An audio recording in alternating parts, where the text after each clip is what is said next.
तो hello students welcome to Om Prakash education. तो देख पे जो मैंने नवम क्लास में पढ़ुच तेमानकर विज्ञान एग्जाम आज भल होगा जाऊँगी कारण आज क्वेश्चन पेपर टी आसी जाइए 2025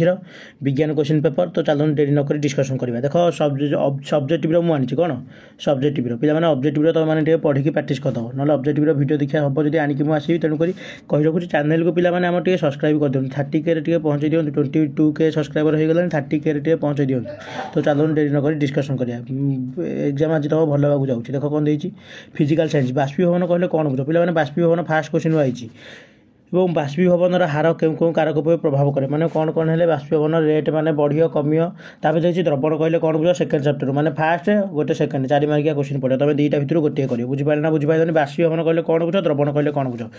पे पढ़ी पड़ा बाष्पीभवन कहले कौन बुझ और द्रवण कहले कौन बुझ। देखो बाष्पीभवन कहले कौन बुझ क्वेश्चन आंसर देख बाष्पीभवन कौन जो प्रक्रिया स्फुटनांक ठारू कम थी जेकोसी तापमात्रा गोटे तरल गैस परिणत हुए स्फुटनांक ठारू कम मनकर लुगा शुकाउछ लुगा कौन फुटुची जेते भात बसैला जेते पानी गरम कला जेते फुटुची कि कौन हो बाष्प हो पुणी शुखी जाऊँगी कि नहीं जो प्रकार स्फुटनांक ठारू कम तापमात्रा स्फुटनांक ठारू जेकोसी तापमात्रा तरल पदार्थ कौन हुए गैस परिणत हुए कौन कहे बाष्पीभवन उदाहरण लिखिदेव उदा लुगा शुखीजा बुझिपारे। तो तापर आउ गोटे बाष्पीभवन को एटा लिखिबनी बाष्पीभवन को प्रभावित करुवा कारक एति लिखिदेव बाष्पीभवन को प्रभावित करुवा कारक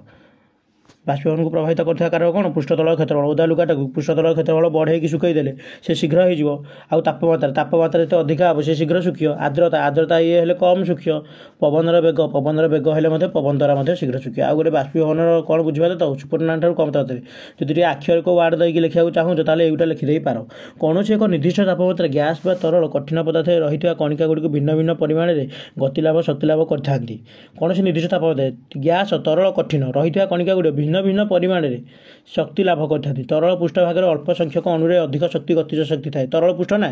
तेणुक कौन अल्प संख्यक टी छाड़ी छाड़ी अणुथब कठिन अपेक्षा तेणुक अणुरे अधिक गतिज शक्ति थाए से अन्य कणिका मानकर आकर्षण बल प्रभाव को मुक्त हो तरल अलगा हो गैस परिणत होता है कौन कहे बाष्पीभवन। देखा देख गोटे फिजिकल साइंस गोटे जो आई गोटे जो न्यूटन को थ्रू आई लास्ट आड़ू फास्ट सेकेंड आइला लास्ट दुईटा आइला यूनिटी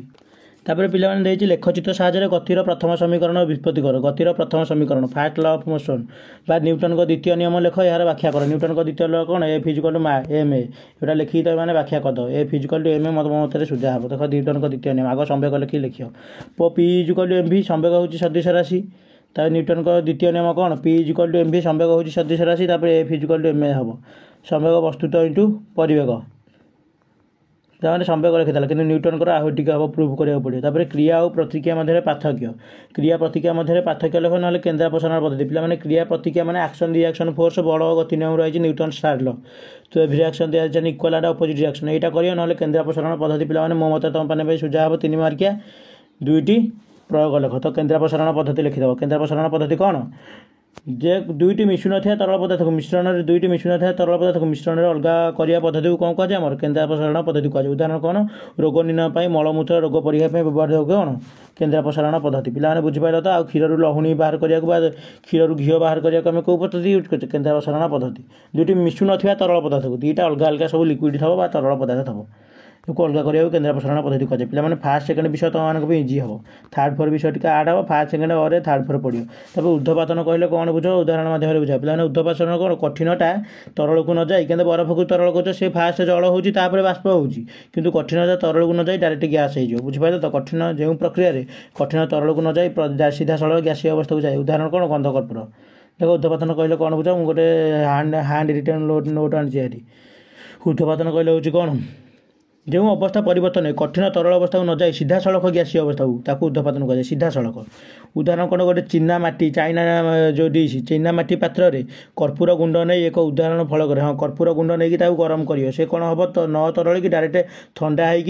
हो घोड़े दे था से ऊपर सब करे करे लगी था महम भाया हो बरफ भाया होपर पुणी कठिन हो डायरेक्ट आउ तब कहते नील बा काली रु आम रंगीन रंजक किपर पाया ता और गोटे देखे नील बा काली रु आम रंगीन रंजक किपर पाया पे यहाँ कौ प्रक्रिया यूज करी देख गोटे बिकर रे अधा पर्यंत पानी नियो बिकर उपर रख किछि बुंदा काली वाच ग्लास उपर नियो उत्तप्त कर देखिए वाच ग्लास बाष्पीभवन आरंभ हो गरम चलता बाष्पीभवन हो मात्र गरम कराया वाच ग्लास किसी परिवर्तन देखा ना ପିଲାମାନେ ବୁଝିପାରିଲେ ତ ତାକୁ ଟିକେ ଗରମ କରିକି ଅଲଗା କରିବ ଆଉ ଗରମ କରିଦେବ କ'ଣ ପାଇଁ କହିଲ କାରଣ ଏଇଟା ସ୍ଫୁଟନାଙ୍କ ତାପମାତ୍ରା ବା ଗଳନାଙ୍କ ତାପମାତ୍ରା ଅଲଗା ମାନେ ଜଳର ଗଳନାଙ୍କ ତାପମାତ୍ରା କମ୍ ସେ ଆଗ ଉଠିଯିବ ଆଉ ଇଏ ଗୁଡ଼ା ରହିଯିବ ବୁଝିପାରିଲେ ନା ନାହିଁ ପିଲାମାନେ ଗୁପ୍ତ ତାପ ହେଉଛି କ'ଣ ବାୟୁମଣ୍ଡଳୀୟ ଚାପର 1 କେଜିର ଏକ କଠିନ ପଦାର୍ଥକୁ ତା'ର ଗଳନାଙ୍କ ତାପମାତ୍ରାରେ ତରଳରେ ପରିଣତ କରିବାକୁ ବାୟୁମଣ୍ଡଳୀୟ ଚାପରେ 1 କିଗ୍ରା ପରି କଠିନ ପଦାର୍ଥକୁ ତା'ର ଗଳନାଙ୍କ ତାପମାତ୍ରାରେ ତରଳରେ ପରିଣତ କରିବାକୁ କ'ଣ କୁହାଯାଏ ଗୁପ୍ତ ତାପ ଯେତେବେଳେ ବରଫକୁ ଉଦାହରଣ କ'ଣ ଯେତେବେଳେ ବରଫକୁ ତୁମେ ମାନେ ଗରମ କରିବ ସେ ବରଫଟା କ'ଣ ହେବ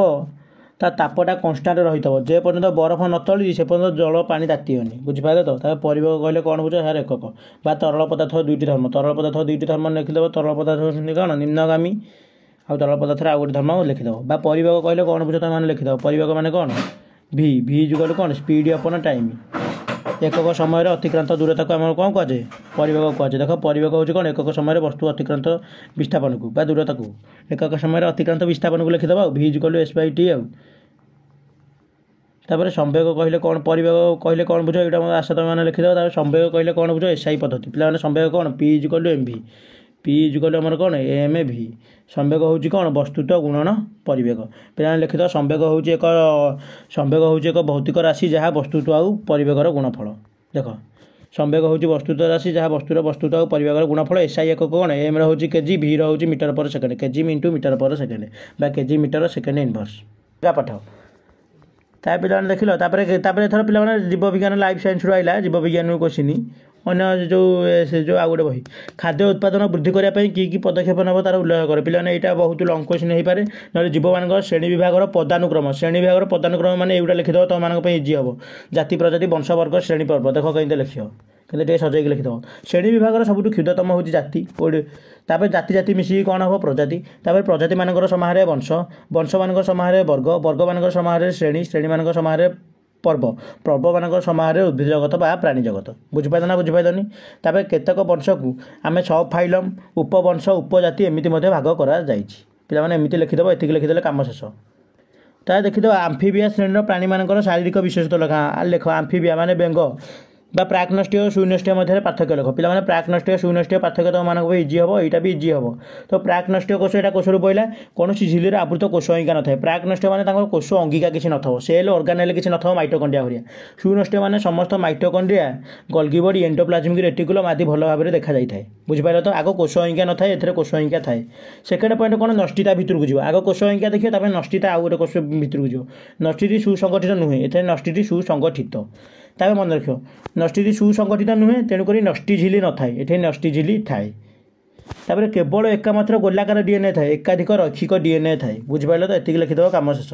ତାପରେ ଉଦ୍ଭିଦର ନାମାଙ୍କିତ ଚିତ୍ର ଅଙ୍କନ କର ଉଦ୍ଭିଦ କୋଷର ନାମାଙ୍କିତ ଚିତ୍ର ଅଙ୍କନ କର ପିଲା ଉଦ୍ଭିଦ କୋଷ କେଇଟିଆ ଉଦ୍ଭିଦ ଚିତ୍ର ଏମିତିଆ ହେଇକି ଗୋଟେ ରସଧାନୀଟା ବଡ଼ ହେଇଥିବ ତାପରେ ଗଲ୍ଗି ବଡି କରିଦେବ ଏଠି ଏଣ୍ଡୋପ୍ଲାଜମିକ୍ ରେଟିକୁଲମ୍ ଏଇଠି ନଷ୍ଟି କରିକି ସବୁ ଲେଖିଦେବ ନହେଲେ ମାଇଟୋକଣ୍ଡ୍ରିଆର ନାମାଙ୍କିତ ଚିତ୍ର ପିଲାମାନେ ମାଇଟୋକଣ୍ଡ୍ରିଆର ନାମାଙ୍କିତ ଚିତ୍ର ତୁମ ଇଜି ହେବ କାକୁଡ଼ି କରିଦେବ ତା ଭିତରେ ଏତେ ଭାଙ୍ଗା ଅଂଶକୁ କ୍ରିଷ୍ଟା କରିଦେବ କ୍ରିଷ୍ଟା କରିକି ତାପରେ ସବୁ ଲେଖିଦେବ ଅନ୍ତଃସ୍ତର ଝିଲ୍ଲି ବହିସ୍ତର ଝିଲ୍ଲି ଏଗୁଡ଼ା ସବୁ ଲେଖିଦେବ ମ୍ୟାଟ୍ରିକ୍ସ ଲେଖିଦେବ ତାପରେ ଦେଇଛି ନ୍ୟୁକ୍ଲିଓସାଇଡ୍ କିପରି ଗଠିତ ହୁଏ ବା ଦୁର୍ଲଭ ଜାତିର ବିଶ୍ଳେଷଣ ନ୍ୟୁକ୍ଲିଓସାଇଡ୍ ପିଲାମାନେ ନ୍ୟୁକ୍ଲିଓଟାଇଡ୍ର ସମାହାରରେ କ'ଣ ହୁଏ ନ୍ୟୁକ୍ଲିଓସାଇଡ୍ ପେଣ୍ଟୋ ସୁଗାର ପ୍ଲସ୍ ଫସ୍ଫେଟ୍ ବା ଦୁର୍ଲଭ ଜାତିର ଗୋଟେ ଉଦାହରଣ ଦୁର୍ଲଭ ଜାତିର ବିଶେଷତ୍ୱ ଉଦାହରଣ ଦୁର୍ଲଭ ଜାତି ମାନେ କ'ଣ ସିଏ ସବୁ ପୃଥିବୀ ପୃଷ୍ଠରେ ଅପସରି ଗଲେଣି ଦୁର୍ଲଭ ଜାତି ଏମିତି ଲେଖିପାରିବ ନହେଲେ ନ୍ୟୁକ୍ଲିଓସାଇଡ୍ ଦେଖ କେତେ ବଢ଼ିଆ ପିଲାମାନେ ବିଷୟ ନ୍ୟୁକ୍ଲିଓସାଇଡ୍ଟା ଲେଖିଦିଅ ଇଜି ହେବ ତ ହାର୍ଡ଼ ହେବ କିନ୍ତୁ ଦୁର୍ଲଭ ଜାତିଟା ଇଜି ହେବ ପଢ଼ିକି ଲେଖିପାରିବ କିନ୍ତୁ ନ୍ୟୁକ୍ଲିଓସାଇଡ୍ ଯେଉଁମାନେ ବୁଝିଥିବେ ସେମାନେ ଲେଖିପାରିବେ ଦେଖ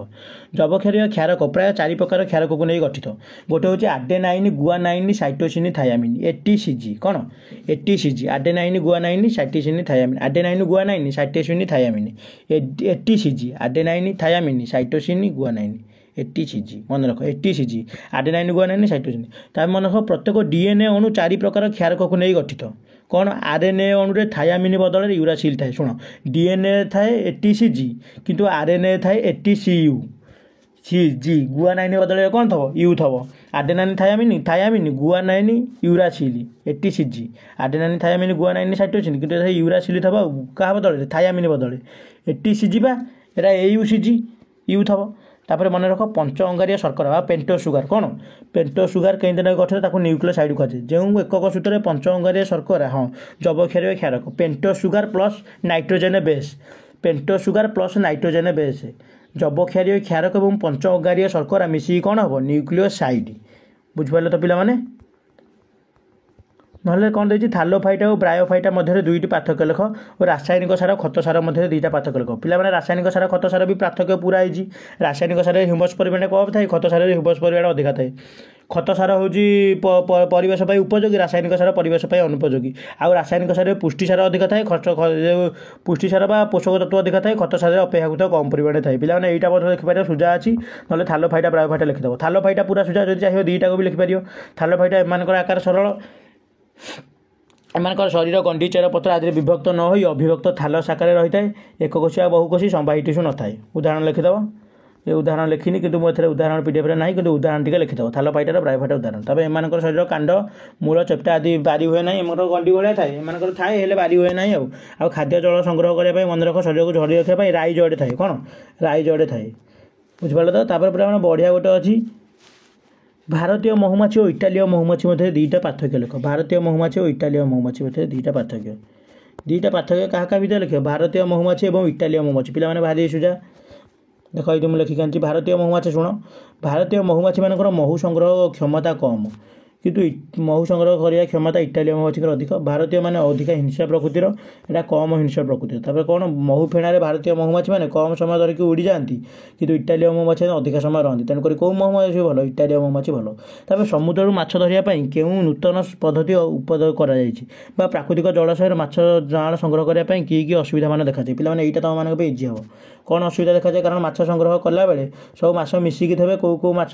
ମାଛର ସେ ଜାଆଁଳ ସେ ଜାଣି ହେବ ନାହିଁ। ତାହେଲେ ଦେଇଛି କାହାକୁ କୋଷର ଶକ୍ତି ମୁଦ୍ରା କୁହାଯାଏ ଓ କାହିଁକି? ବା ନଗ୍ନବୀଜି ଉଦ୍ଭିଦ ଗୁଡ଼ିକର ବିଶେଷତ୍ୱ। ପିଲାମାନେ ଉଦ୍ଭିଦର ଶକ୍ତି କେନ୍ଦ୍ର କାହାକୁ କୁହାଯାଏ? ମାଇଟୋକଣ୍ଡ୍ରିଆକୁ ଶକ୍ତି କେନ୍ଦ୍ର। କାହିଁକି? କାରଣ ମାଇଟୋକଣ୍ଡ୍ରିଆ ତାର ସ୍ୱୟଂଚାଳିତ ଅଙ୍ଗିକା। ପିଲାମାନେ ବହୁତ ଆଶା କରୁଛି ଏଇଟା ତୁମମାନଙ୍କୁ ଆସିବ। ପିଲାମାନେ ଏତିକି ପ୍ରାକ୍ଟିସ୍ କରିକି ଯାଅ,